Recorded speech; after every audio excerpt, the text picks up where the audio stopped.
Good morning. Oh, crack. My jaw cracked. That's the. Good morning. Whoa, wow. I listen to my stuff very loud, don't I? There we go. I was jamming out yesterday. Better turn that down. There we go.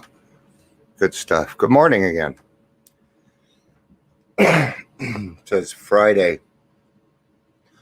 So I was trying this on Zoom because I can't use my green screen. I've been working with StreamYard. We just can't seem to get it to work right. It's real choppy and stuff. And found this halo. It was pretty funny. I was going to come on with a halo, but I can't put my it would have confused you guys, and I didn't want to do that to people by changing things up a little bit. Just to put a halo on my head, which I thought was kind of humorous. So anyway, here we are. It's Friday. It's time for daily reflection. Before we get started, I'm going to touch on stigma and ignorance. I saw somebody today that said stigma is the number one killer of addicts and alcoholics. It's an interesting thought. It's wrong.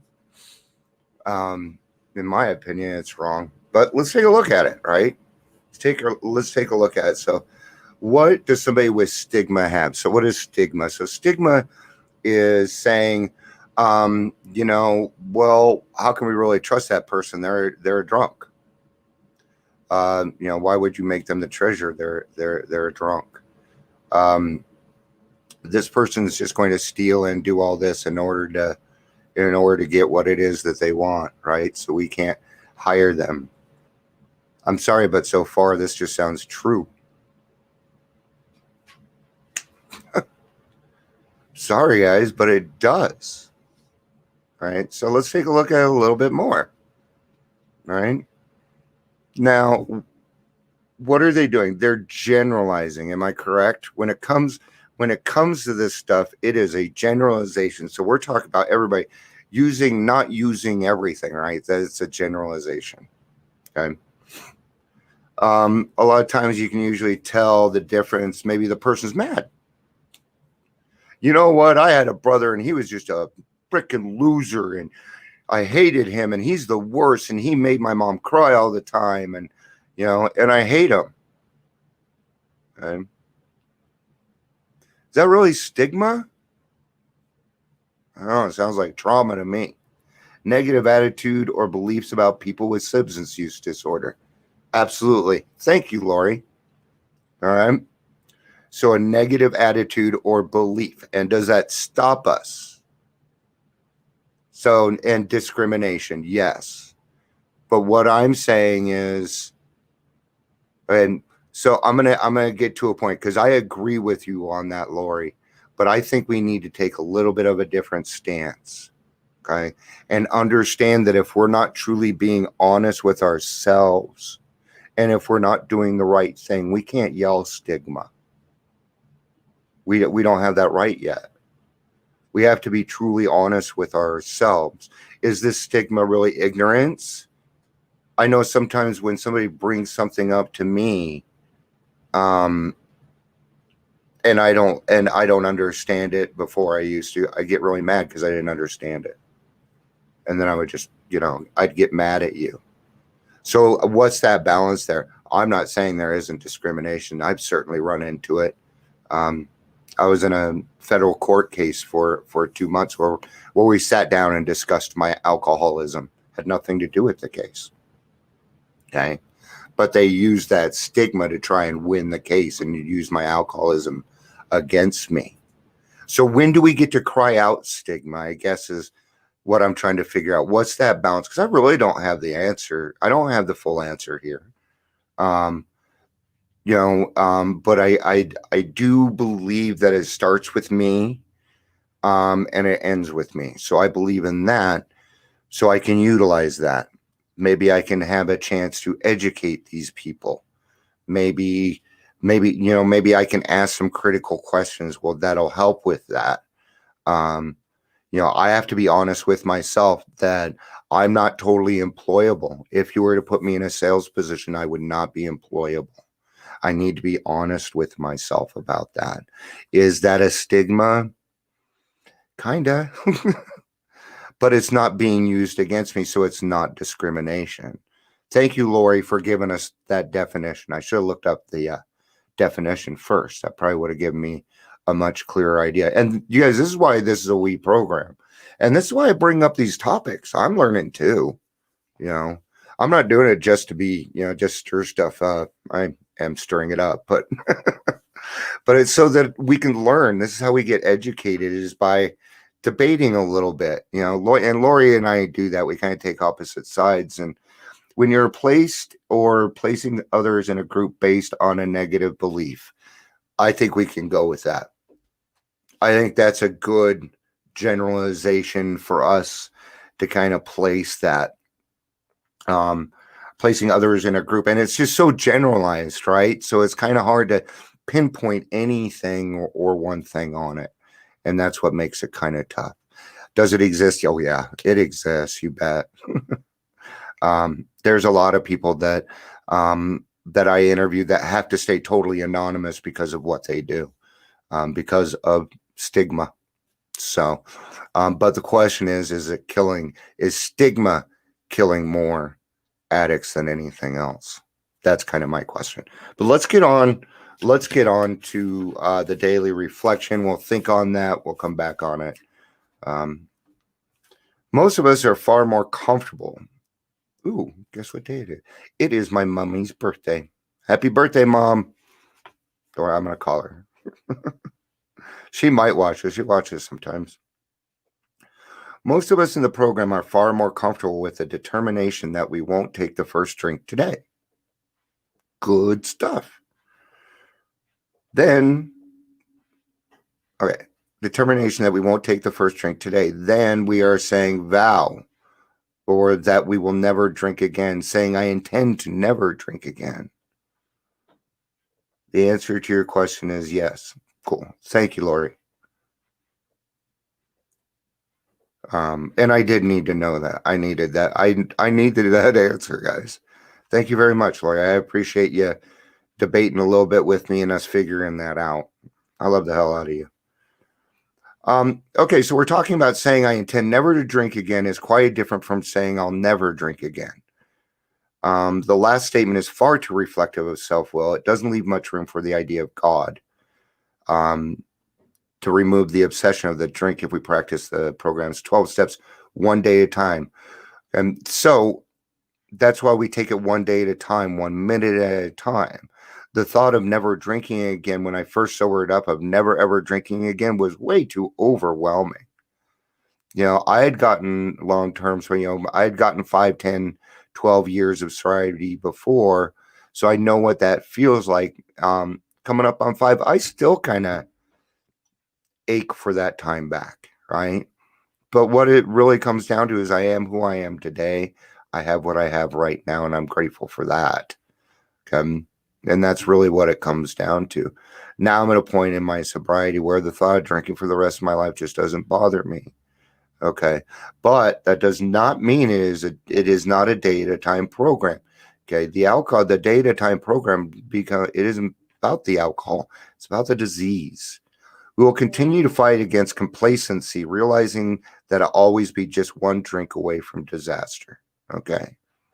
For me, I couldn't have my last hurrah. I had so many last hurrahs, it was ridiculous. It was just time to put it the frick away and leave it alone. And I didn't have any other choice. And I just had to stay away from alcohol for a while. And not just, kind of lightening it there, but who cares to admit complete defeat? So I'm reading step 1 out of the 12 by 12. Starting next Friday at noon, we're going to be doing a 12 by 12 study every Friday at noon. It will be live and anybody can come in. So it's going to be a Zoom. It's going to be a Zoom AA meeting that's live. That's it. So nothing huge. We're going to ask anybody if you do want to donate, things like that. It goes to the Orchard Club. because they're in need. I'm trying to service work, I think is what we call it. Practically no one, of course. Who cares to admit complete defeat? Practically no one, of course. Every natural instinct cries against the idea of personal powerlessness. It is truly awful to admit that glass in hand we have warped our minds into such oblivion. Warped our minds into such an obsession for destructive drinking that only an act of providence can remove it from us. No other kind of bankruptcy is like this one. Alcohol, the now become the rapiest creditor, bleeds us of all self-sufficiency and all will to resist its demands. Once this start fact is accepted, our bankruptcy is going to, as humans go is concerned, is complete. But upon entering AA, we soon take quite another view of this absolute humiliation. Now I just see stigma. I do. I mean, the humiliation that comes with it, yes, it's the way that it goes. So we perceive that only through utter defeat are we able to take our first steps towards liberation and strength. Our admission of personal powerlessness finally turns out to be the firm bedrock upon which happy and purposeful lives can be built. We know that little good can come to the alcoholic who joins AA unless he has first accepted his devastating wickedness and all of its consequences. Right? So we admitted that we were powerless over alcohol. You may be great at everything else. Good. But when it comes to alcohol, we done used up our drink card. Okay. I used my drink card. I used my wife's drink card and several girlfriends. Okay.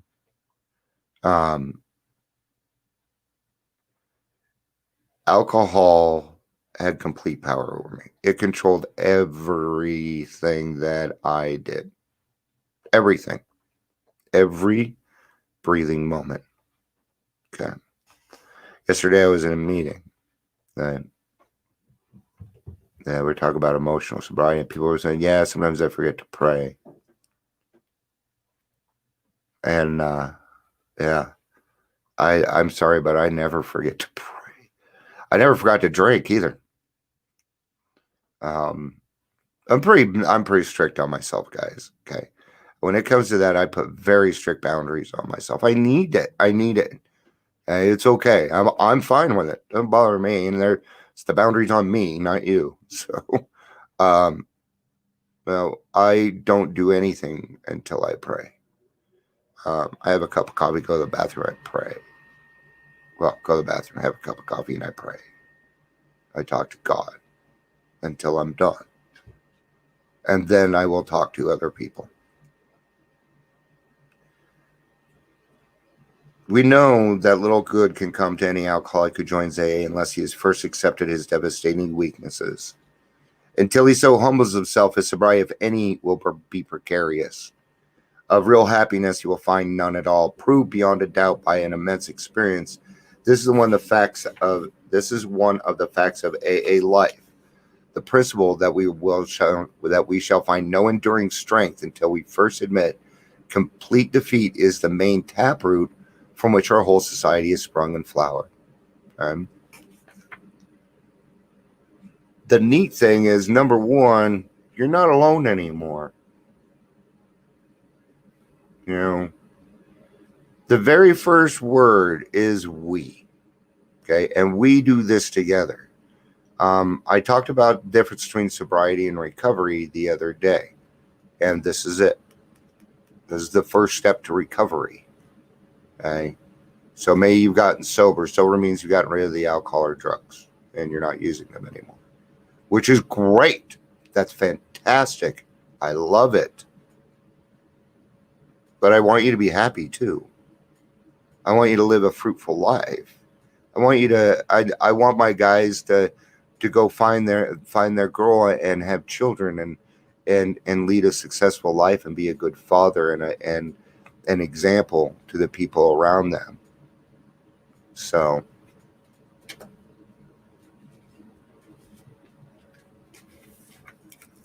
today I pray, never again demands too binding a commitment, too much. We got to do it for today. Okay? Why? I was just talking to my brother-in-law about this yesterday, and a couple days ago, I told him, you need to let that go, man. Because someone was driving him crazy. He's like, I don't understand how you're telling me to let it go. Because he's very much into the church. And he knows his stuff. I mean, he does. But AA is a little different.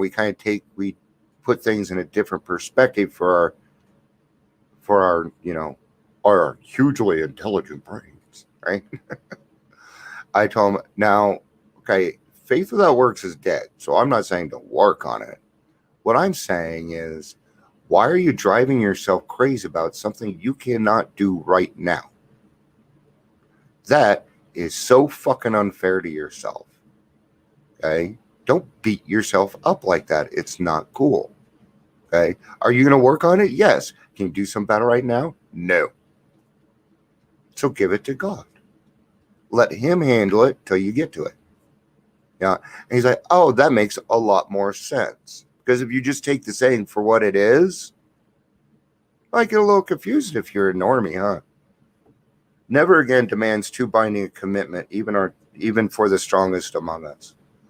I've seen some people with amazing willpower that just nope. In fact, even the strongest among us usually end up. Our past lives are full of never agains and won't evers, promises that were broken before the next dawn. May I, for now, set my sights on one straight, sober day at a time. Today I will remember, never say never again. Nope. And the thing is, it doesn't matter if you have a week, if you have 30 years, we're all that close to the next drink. We are. We can be. I've seen, for me, it really comes down to, are you doing the best that you can today? Okay. If so, and sometimes that's not going to be 100%. It's going to feel like 70%. That's okay too. That's all right. As long as you're doing the best that you can. This is about progress. Did you make a little bit of progress? That's a long way. A little bit in AA is a long way. Trust me. Right? And Lori will tell you the same thing. And it's worth every moment and second and piece of effort that you put into it. Okay? I wish you guys would have seen me 5 years ago. I really do. All right. I love you guys. And Lori, thank you again for clearing that up. That was really bothering me. So I'm glad that I know it. I'm on the same page. See, guys, you see what I did there? I took something, right? And I was wrong. I'm going to tell you something. I don't fucking care. I don't care that I was wrong because I got the right answer. And that's what I needed. So from an accountability buddy. All right. Have a great day, guys. I love you. Peace out and have a day. We'll see you tomorrow. Oh, we got a fantastic podcast coming up today. So keep an eye out. 2:00. I'll be putting it out. Love you guys.